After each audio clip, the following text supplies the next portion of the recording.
할렐루야. 수요 한나에 나오신 모든 성도님들에게 주님의 은총이 가득하기를 간절히 축복합니다.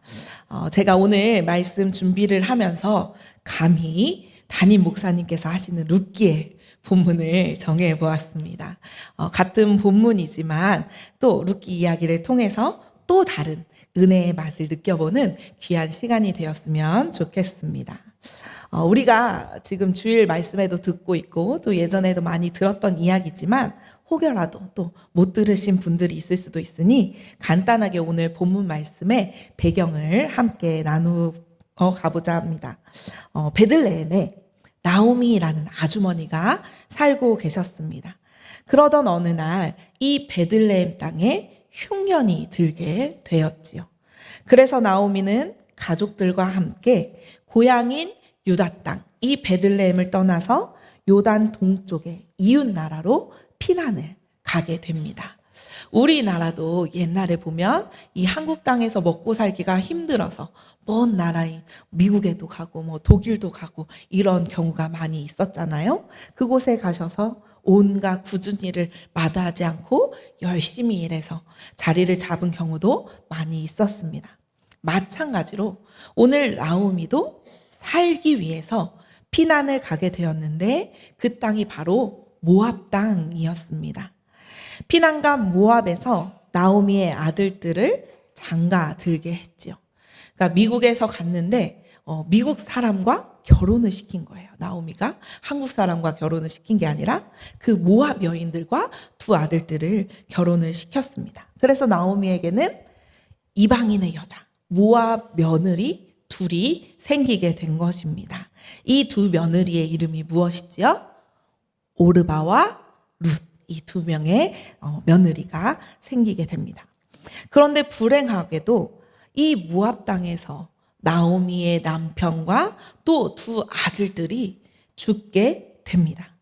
그래서 나오미는 이제 이 두 며느리에게 아들들도 죽고 이제 할 수가 없으니 너희는 너의 어머니 집으로, 네가 살던 곳으로 돌아가라 라고 이야기합니다. 여기서 첫째 며느리였던 오르바는 입을 맞추고 어머니 감사합니다, 행복하게 사세요, 작별 인사를 맞추고 자기의 땅으로 돌아갔고, 룻은 그렇지 않고 어머니 저는 어머니와 함께 하겠습니다 라고 이야기를 하고 룻은 나오미 곁에 남게 됩니다. 그러면서 룻이 시어머니인 나오미에게 하는 말이 있는데요. 그 말씀 16절 말씀 함께 읽어보도록 하겠습니다. 시작. 룻이 이르되 내게 어머니를 떠나며 어머니를 따르지 말고 돌아가라 강권하지 마옵소서. 어머니께서 가시는 곳에 나도 가고 어머니께서 머무시는 곳에서 나도 머물겠나이다. 어머니의 백성이 나의 백성이 되고 어머니의 하나님이 나의 하나님이 되시리니. 아멘. 오늘 우리가 읽은 이 16절 말씀에는 두 명의 주인공이 나오고 있습니다. 바로 시어머니인 나오미와 며느리인 룻입니다. 저는 오늘 이 나오미와 룻을 통하여서 우리들이 특별히 다음 세대를 위하여 기도하러 나오신 지금 이 자리에서 한나 예배를 드리는 우리 모두가 가져야 할 모습에 대해서 한번 생각해 보고자 합니다. 먼저 시어머니인 나오미를 통해서 우리 부모 세대의 모습이 참으로 중요하다라는 것을 느꼈습니다. 시어머니가 얼마나 본을 잘 보이셨으면, 좋은 신앙의 모습을 가지고 있었으면 며느리가 어머니를 따라가겠다라고 이야기했을까요? 남편도 없이 홀로 된 시어머니를 모시고 산다는 건 여간 힘든 일이 아닐 수 없었을 것입니다. 거기다가 16절을 보면 그저 시어머니를 함께 살겠다고 이야기하지 않고 어머니의 백성을 나의 백성으로 삼고 어머니의 하나님을 나의 하나님으로 섬기겠다라고까지 이야기하고 있습니다. 어떻게 보면 이 시어머님 나오미를 통해서 룻이 전도된 상황이지요. 모압인이었는데 이제는 유대인 하나님의 백성으로 살겠다. 내가 이방신을 섬겼지만 이제는 오직 여호와이신 유일한 하나님을 섬기겠다라고 이야기하고 있는 상황입니다. 저도 시어머님이 계시지만 정말 솔직하게 말하면 시어머님이 저희 친정엄마처럼 편하지는 않습니다. 여기 계시는 시어머님들 다 우리 며느리가 엄마처럼 생각한다고 생각하시죠? 그러지 않을 것입니다. 네. 아무리 좋은 시어머니여도 마음 한편은 조금은 불편한 것이 있는 게 사실이더라고요. 그렇다고 해서 저희 어머님이 저를 불편하게 하시는 것은 전혀 아닙니다. 제가 명절 때마다 가면 사역하는 며느리 고생한다고 음식을 다 준비해 놓으세요. 저는 가서 음식 장만을 한 번도 해본 적이 없어요. 결혼 10년 차인데 제가 하는 일은 그저 설거지하는 정도. 근데 그 설거지도 제가 한 번 하고 그 다음에 또 한 번 하려고 하면은 아니 우리 아들도 설거지를 안 하는데 왜 며느리만 2번 하냐, 하지 마라 하는 분이 저희 시어머니세요. 정말 복 많이 받았죠. 저희 시어머니 너무 좋죠. 그럼에도 불구하고 어머니랑 단둘이 있으면 조금은 어색해지기도 하고 조금은 뭔가를 더 잘해야겠다는 부담감이 있는 게 사실입니다. 그래서 이러한 말이 있다고 해요. 며느리들이 제일 싫어하는 나물이 시금치. 너무 잘하시는 것 같아요. 며느리들이 여기 많이 있는 것 같아요. 저희 어머님이 이 얘기 주시더라고요. 며느리들이 가장 싫어하는 나물이 시금치여서 나는 만들기만 했지 쳐다보지도 않고 먹지도 않는다. 무튼 이렇게 시어머니라는 존재는 사실 어떻게 보면은 조금은 어려운 존재일 수도 있습니다. 하지만 룻은 이 시어머니와 함께 산다고 결정을 한 거죠. 이것은 정말 대단한 일이 아닐 수 없습니다. 그런데 과연 룻이 정말 대단해서 정말 착한 성품을 가져서 그렇게 시어머니와 살겠다고 이야기를 한 것일까?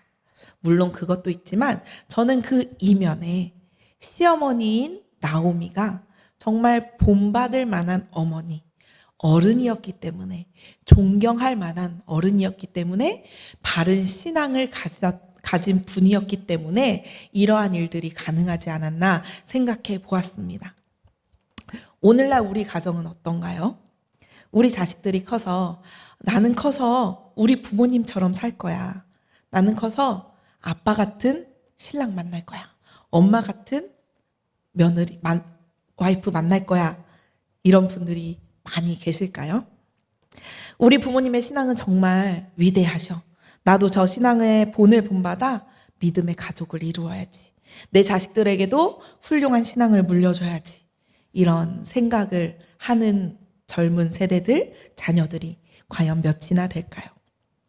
오히려 그저 부모님이 교회 다니시니까 부모님 면 세워드리기 위해서 내 신앙, 내 믿음이 아닌 부모님의 신앙으로 살아가고 있진 않을까요? 제가 요즘 내년도 사역을 준비하면서 한국교회 트렌드 2024라는 책을 읽고 있는데요. 그 책의 한 챕터의 제목이 약한 고리 3040이라는 그 제목이 나와 있습니다. 제가 또 청장년 교구를 맡아서인지 저는 그 3040에 유독 관심이 많이 가더라고요. 더군다나 이 자리에 계시는 분들도 거의 다 자녀분들이 3040 세대인 분들이 많이 있고 또 저 또한 3040이어서 좀 더 관심이 가는 것 같습니다. 그 책에서 이런 내용이 나오고 있습니다.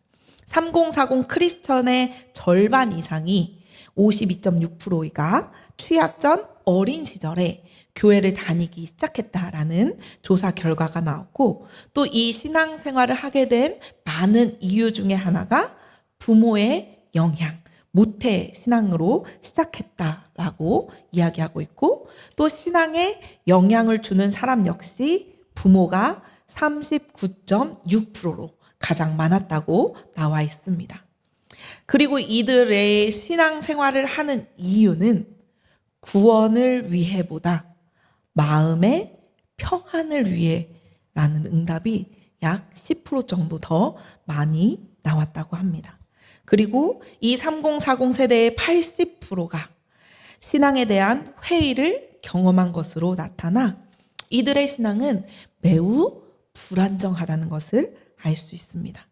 그리고 이들이 느끼는 그 회의감은 교리나 신앙적 본질적 문제라기보다는 기독교인들의 윤리적 문제에 대한 실망이 훨씬 크다라고 이야기하고 있습니다. 즉, 이들은 주변 기독교인들에게 큰 영향을 받고 있다는 사실을 알 수 있는 것입니다. 우리가 이 자료들을 바탕으로 3040 세대들의 신앙생활에 있어서 우리 부모 세대가, 특별히 부모가 이 신앙생활에 큰 영향을 준다는 것을 알 수 있습니다.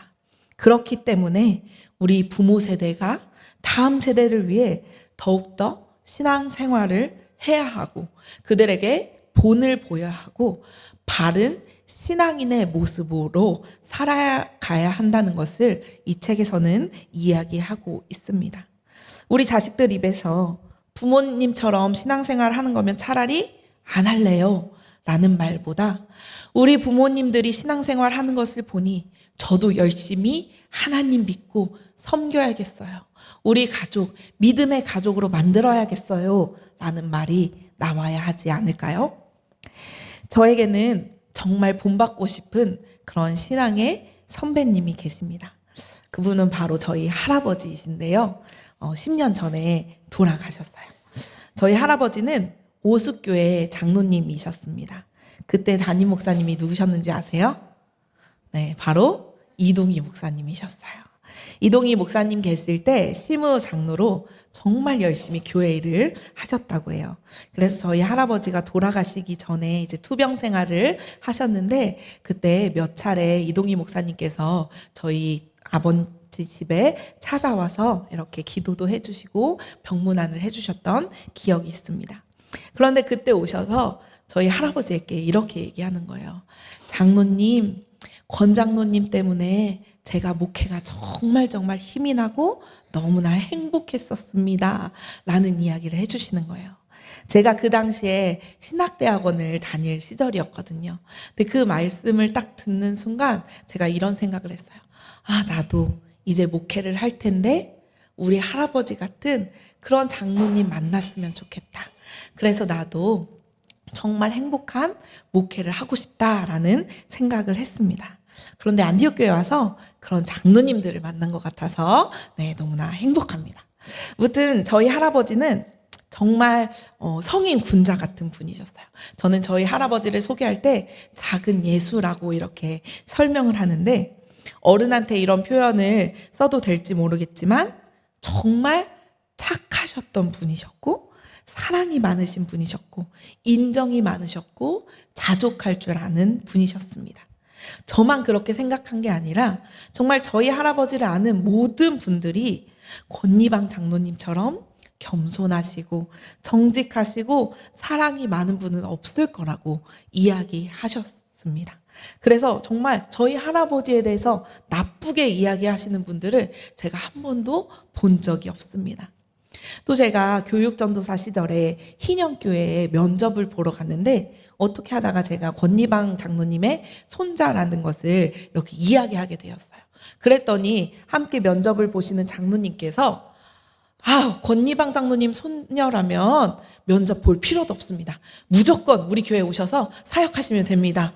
이렇게 말씀하실 정도로 저희 할아버지가 정말 신앙인의 모습으로 잘 살아왔다는 것을 저는 느낄 수 있었습니다. 사실 저도 3040 세대여서 그런지 신앙의 회의를 느꼈던 적이 있습니다. 저희 아버님도 목회를 하고 계시는데 제가 초등학교 6학년, 중학교 1학년 시절에 저희 아버지 교회에서 문제가 생겨서 저희 아버지가 그 교회를 갑작스럽게 사임하시고 떠나게 된 적이 있거든요. 그때 저희 아버지가 너무 고생을 하셔서 영양실조에 걸리시고 10kg가 넘게 빠지셔서 병원에도 한번 이렇게 실려가신 그런 적이 있었습니다.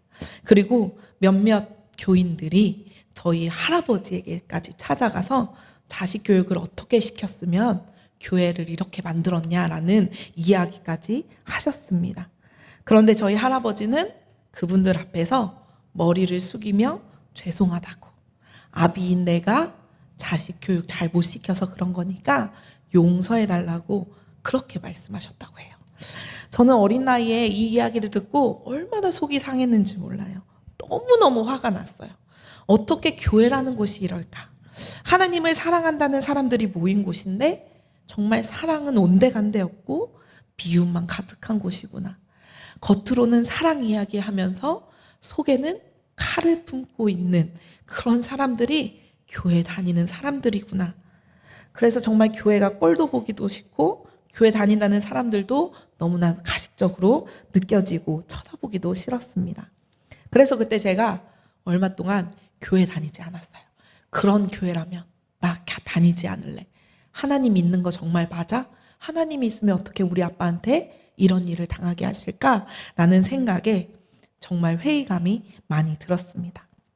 그런데 저희 부모님과 저희 할아버지로 인해 저는 다시 하나님 앞으로 교회로 들어오게 되었습니다. 그런 방황의 시절 저의 부모님은 한 번도 지혜야 교회 와야지. 너가 그래도 목사 딸인데 교회는 나와야지. 이런 말 한 번도 하신 적이 없었습니다. 그저 저를 위해서 밤낮으로 기도하셨어요. 그 기도 소리가 제 귓가에 들렸어요. 그리고 진짜 신앙인의 모습이 어떠한지 알려주셨어요. 하나님을 믿는 사람이라면 정말 그 하나님을 바라보며 정말 앞이 보이지 않고 캄캄한 그 상황 가운데서도 하나님만을 믿고 의지하며 나아간다는 모습을 실제로 보여주셨습니다. 매주일 사역하는 교회가 없어서 이 교회 저 교회를 출석하며 다니심에도 한마디 불평하지 않으시고 오직 하나님께서 우리 가정을 인도해 주실 것을 저희 아버지의 목회의 길을 책임져 주실 거라는 그 믿음을 가지며 신뢰하며 기도하며 묵묵히 인내하며 그 신앙인의 모습으로 살아가시는 부모님의 모습을 통해 저는 다시금 하나님 아버지께로 나오게 되었습니다. 또한 70번씩 7번을 용서하라는 그 예수님의 말씀에 순종하여서 정말 사람들을 용서하고 사랑으로 행하신 그 할아버지의 모습을 보면서 저는 모든 사람들을 용서할 수 있게 되었습니다. 저는 진짜 신앙인이라면, 진짜 하나님을 믿는 사람들이라면 저렇게 살아가야 되는 거구나라는 것을 저희 부모님과 저희 할아버지의 삶을 통해서 배웠습니다. 그래서 지금 이 자리에 있을 수 있었던 것 같습니다. 사랑하는 전주 안디옥교회 성도 여러분, 특히 이 자리에 앉아 계시는 우리 부모님들, 우리 자녀들이 정말 하나님 잘 믿고 신앙생활 열심히 하기를 원하시지요. 하나님의 말씀대로 살아가기를 원하시지요. 그렇다면 내가 먼저 하나님 앞에 바로 서야 될 줄로 믿습니다. 내 자신이 먼저 말씀으로 살아내야 될 줄로 믿습니다. 나 자신조차도 말씀으로 살지도 못하면서 어떻게 우리 자녀들이 그렇게 되기를 바랄 수 있을까요? 바라기는 우리 모두가 나오미와 같은 좋은 시어머니, 좋은 어린, 좋은 신앙인의 모습으로 살아가서 우리의 다음 세대, 우리의 자녀들이 정말 어머니의 하나님이 나의 하나님이라고 고백하고 정말 하나님의 백성이 되는 귀한 자녀들이 되기를 간절히 축복합니다. 아멘. 지금까지 나오미를 통해서 부모 세대인 모습을 살펴보았다면 이번에는 룻을 통하여서 또 다른 생각을 한번 해보았으면 좋겠습니다. 제가 오늘 설교 제목을 크로스 합시다 라고 이렇게 정했는데요. 크로스라는 뜻이 한국말로 십자가를 의미합니다. 십자가가 영어로 크로스인데요. 우리가 보통 십자가 하면 어떤 생각을 하게 되시나요? 가장 먼저는 예수님이라는 생각이 드실 테고 고통, 아픔, 슬픔 이러한 단어들을 연관해서 생각하실 것 같습니다. 그런데 이 십자가를 뜻하는 영어 단어 크로스에는 그러한 조금 부정적인 이미지, 슬픈 이미지, 아픔의 이미지만 담겨 있는 것이 아니라 원래의 뜻에는 가로지르다, 교차하다, 넘다, 건너다라는 뜻이 있습니다. 그리고 더 깊게 살펴보면 중간물, 절충, 혼혈, 잡종이라는 뜻까지 있습니다. 그래서 이 크로스에는 단일한 하나의 것이 아니라 이것저것 서로 오가면서 만나고 뒤섞이고 화합하면서 새로운 또 하나의 무언가시 만들어진다는 과정이 이 크로스라는 단어 안에 내포되어 있습니다. 그래서 예전에 런닝맨에 보면 그 이광수라는 배우가 항상 이렇게 손을 내밀면서 어떤 사람과 이광수, 하하, 크로스 이렇게 했던 그런 예능이 있었거든요. 자기 혼자 힘으로 되지 않으니까 누군가와 힘을 합쳐 뭔가를 이뤄보자라는 뜻이 이 크로스에는 담겨 있는 것입니다. 그래서 오늘 제가 이 크로스에 대해서 이야기를 할 텐데, 제가 크로스라는 단어를 이야기할 때마다 십자가만을 생각하는 것이 아니라 이러한 의미가 담겨져 있다는 것을 좀 염두에 두시면서 말씀을 들으셨으면 좋겠습니다. 룻은 어머니가 가시는 곳에 따라갑니다. 자기가 있는 곳에 자기 고향인 모압에 머물지 않고 크로스에서 유대 땅에 갑니다. 또 모압인이었으면서 유대인이 되기를 자청하고 있었습니다. 더욱이 자신의 신을 버리고 어머니의 신, 즉 하나님을 나의 구주라고 고백하고 있습니다. 이 모압 여인 룻은 죽은 남편에 대한 정절과 혼자 된 시어머니에 대한 애착심에서 뿐만이 아니라 이스라엘에 대한 하나님의 신뢰가 있었기 때문에 자기의 고향과 자기가 섬기던 신을 버린 것입니다. 이러한 룻의 믿음이 우리 가운데도 일어나길 소망합니다. 의지할 것 하나 없는 상황이지만, 아무런 기대조차 할 수 없는 현실이지만, 내가 잘 알지도 못하는 하나님이지만, 내 민족의 하나님은 아니었지만 이제는 크로스에서 그분을 전적으로 신뢰하는 믿음을 가질 때 하나님의 놀라운 역사와 계획하심이 이 룻의 삶을 통해서 일어나게 됩니다. 룻은 크로스했기 때문에 새로운 역사를 체험하게 됩니다. 크로스했기 때문에 하나님을 만나게 됩니다. 그의 인생은 180도 변하게 되었습니다. 우리도 크로스에서 하나님을 만나고 새로운 역사를 체험하기를 원합니다. 하나님의 사람으로 변화되기를 원합니다. 또 룻을 통해서 우리가 한 가지 알 수 있는 사실이 있습니다. 우리 신약 성경 제일 첫머리 마태복음 1장에 이른바 예수님의 족보가 나오고 있지요. 얼핏 보면 정말 재미없는 부분이에요. 제가 반강제로 저희 엄마가 저 초등학교 때 신약 성경 필사를 시킨 적이 있거든요. 그래서 이제 마태복음을 쓰는데 자꾸 낙호가 있으니까 몇 번째 낙호를 썼는지 까먹어가지고 잘못 써가지고 지우고 또 쓰고 지우고 이런 경험이 있습니다. 그런데 사실 이 예수님의 족보는 너무나도 특별하고 유별난 족보입니다. 요즘 족보에는 여성의 이름이 들어가는지 잘 모르겠어요. 그런데 제가 초등학교 시절만 하더라도 저희 권 씨의 제가 족보를 이렇게 보게 되었는데 거기에 제 이름은 있는데 저희 엄마 이름이 없는 거예요. 그래서 제가 할아버지한테 왜 우리 엄마 여기 이름 없냐고, 볼펜 가지고 와서 여기 써야 된다고 그렇게 한 적이 있는데, 우리가 보통의 족보에는 그 옛날 시절에는 여성들의 이름이 절대 들어갈 수 없었습니다. 그런데 이 예수님의 족보에는 여성의 이름이 들어가 있습니다. 그것도 한 명이 아니라 무려 5명의 여인의 이름이 들어가 있습니다. 그 5명의 여인의 이름이 누구이죠? 다말, 라합, 룻, 바세바, 마리아. 저만 알고 있나요? 네, 오늘 집에 가셔서 마태복음 한번 잘 읽어보세요. 이렇게 5명의 이 여성의 이름이 있는데 다들 심상치 않은 여인들이었어요. 다말은 어떤 여인이었죠? 첫 남편이 죽고 그 남편의 아들 동생과 또 결혼을 했는데 그 남편도 죽고 결국에는 시아버지의 아이를 임신한 여인이 다말이었어요. 또 라합은 어땠죠? 여리고 기생이었던 여자였습니다. 오늘 주인공 룻은 어땠나요?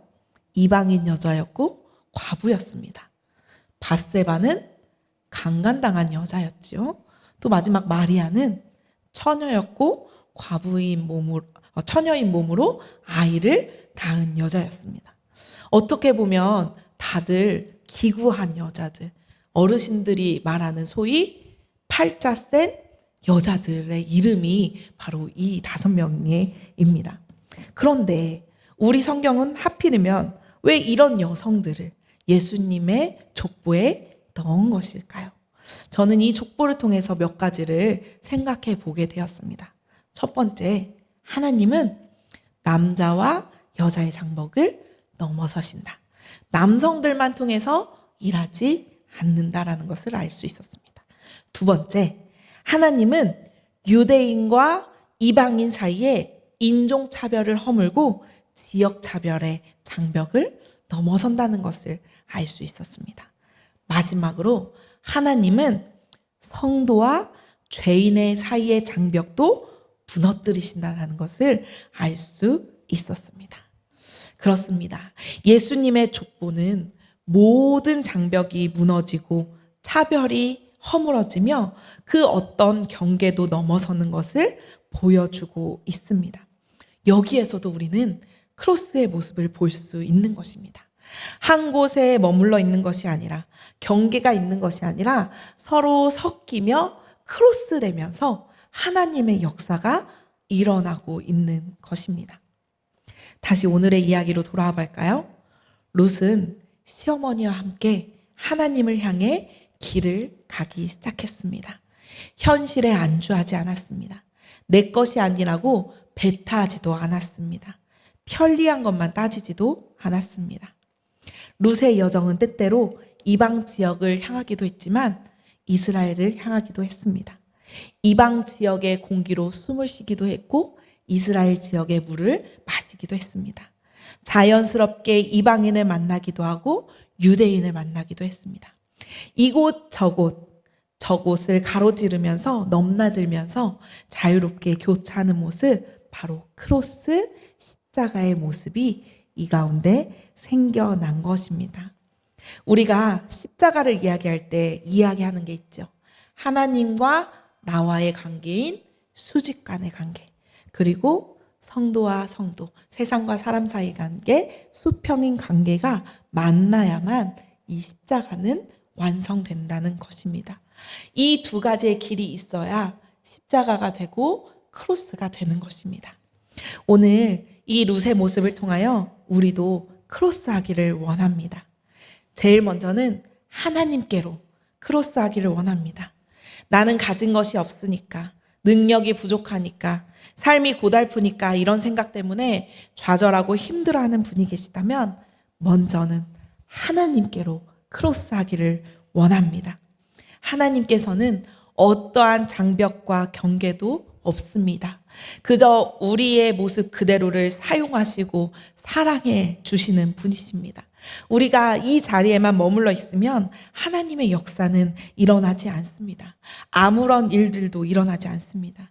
오직 우리가 하나님께로 향하고 하나님께서 그 사랑을 우리에게 부어주실 때, 크로스 될 때에 하나님이 일하기 시작하심을 믿으시기 바랍니다. 두 번째로, 우리 부모들과 자녀 세대들이 크로스하기를 원합니다. 자녀 세대가 이해가 가지 않는다고, 부모 세대가 너무 꽉 막혔다고 단절하는 것이 아니라 그들의 입장에 서서 바라봐주고 이해해주며 서로 존중해주기를 바랍니다. 저는 이번 바자회에서 그런 모습을 본 것 같아요. 젊은 목장 선교회가, 어른 목장 선교회가 합력하여서 주님의 일을 감당하는 모습, 선교의 일에 힘을 내는 모습이 이 크로스의 모습이었습니다. 또 목회자와 성도들이 함께 크로스되어서 서로 각 코너에서 열심히 일을 하는 모습에서 이 크로스의 모습이 정말 생겨났다라고 생각이 되었습니다. 앞으로도 우리 교회 안에서 우리 부모와 자녀 세대들이 크로스되어 정말 하나님께서 원하시는 아름다운 신앙 공동체가 이루어져 가기를 간절히 소망합니다. 아멘. 마지막으로 예수님을 모르는 우리 태신자들에게 크로스 하시길 바랍니다. 교회는 우리끼리 좇아고 있는 곳이 아닙니다. 우리가 거저받은 그 은혜, 그 사랑을 흘려보내라고 있는 곳입니다. 하나님을 알지 못하는 이들에게 주님의 사랑을 가지고 나아가야 합니다. 지금 우리는 행복축제를 앞두고 구역 초청 잔치를 계획하고 있죠. 이 구역 초청 잔치가 크로스되는 과정이라고 생각합니다. 우리가 태신자들에게 다가서고 또 태신자들도 우리 구역 안으로 들어와서 아름다운 크로스의 모습이 일어나기를 간절히 소망합니다. 그곳에서 성령의 도우심으로 하나님의 역사가 일어날 줄로 믿습니다. 사랑하는 전주 안디옥교회 성도 여러분, 세상에는 서로 다른 것들이 수도 없이 많지만 우리는 그 모든 것들과 어울리며 나아갈 때 역사가 일어납니다. 세상은 나라고 하는 단일한 하나의 존재만으로서는 살아갈 수가 없는 곳입니다. 나만 생각하지 않고 함께하고 배려하고 화합하면서 살아가야만 이 세상은 아름다운 세상이고 하나님께서 우리에게 이 공동체를 주신 그 목적이 이루어지는 것입니다. 그리고 그런 모습으로 우리가 화합하며 배려하며 살아갈 때에 예수님께서 원하시는 그 크로스의 모습, 예수님이 지셨던 그 십자가의 진정한 의미가 우리가 알 수 있지 않을까라는 생각이 듭니다. 제가 전주 안디옥교회에 온 지 벌써 3년이 되었더라고요. 제가 전주 안디옥교회 크로스해서 왔습니다. 저만 열심히 가면 그 길은 일방통행밖에 될 수가 없습니다. 연애할 때도 서로 주고받아야 사랑도 켜지고 결혼도 하게 되고 아기도 생기고 그렇잖아요. 마찬가지로 우리가 일방통행만 하면 아무런 일이 일어나지 않습니다. 크로스는 예수님의 십자가는 쌍방통행입니다. 두 가지 이상의 그 무엇이 만나서 교차하는 그곳에서 위대한 역사가 일어날 줄로 믿습니다. 바라기는 우리 안디옥 교회가 부모 세대와 자녀 세대가 크로스되고 목회자와 우리 성도분들이 크로스되고 남성과 여성이 부서와 부서간이 또 세상과 우리가 크로스되어서 정말 하나님의 역사를 날마다 맛보며 살아가는 그런 은혜가 있기를 간절히 소망합니다. 그래야 해서 그 하나님의 놀라운 섭리를 날마다 간증하며 다니는 정말 선교하는 멋진 전주 안디옥 교회가 되기를 주님의 이름으로 간절히 축원합니다. 아멘. 우리 시간 함께 찬양함으로 우리의 말뿐이 아니란 진정한 사랑을 통해서 크로스하는 저와 여러분이 되기를 소망합니다. 형제의 손을 잡고 기도를 해만나요. 우리들의 가슴에 진실한 사랑이 있는지 날 미워하니는 사랑 못해도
함께 기도하길 원합니다. 하나님, 그동안 너무 내 생각만 하며 안주하며 신앙생활을 해왔던 것을 회개합니다. 이제는 크로스하는 인생으로 살아가게 하옵소서. 하나님께로 향하고 우리 자녀 세대들에게 향하며 주님을 모르는 태신자들에게 주님의 사랑을 가지고 크로스하게 해달라고, 그 안에서 주님의 역사를 날마다 맛보는 은혜를 달라고 이 시간 함께 기도하겠습니다. 특별히 우리 30세대를 위해서 더욱더 기도해 주시기 바랍니다. 이 중요한 인생의 전환기에 있는 우리 30, 40 자녀 세대들이 올바른 가치관과 신앙관을 가질 수 있도록 부모 세대인 우리가 먼저 신앙의 본을 보이며 그들에게 다가서게 해달라고 우리 이 시간 주의 이름을 한번 부르시며 뜨겁게 기도하겠습니다.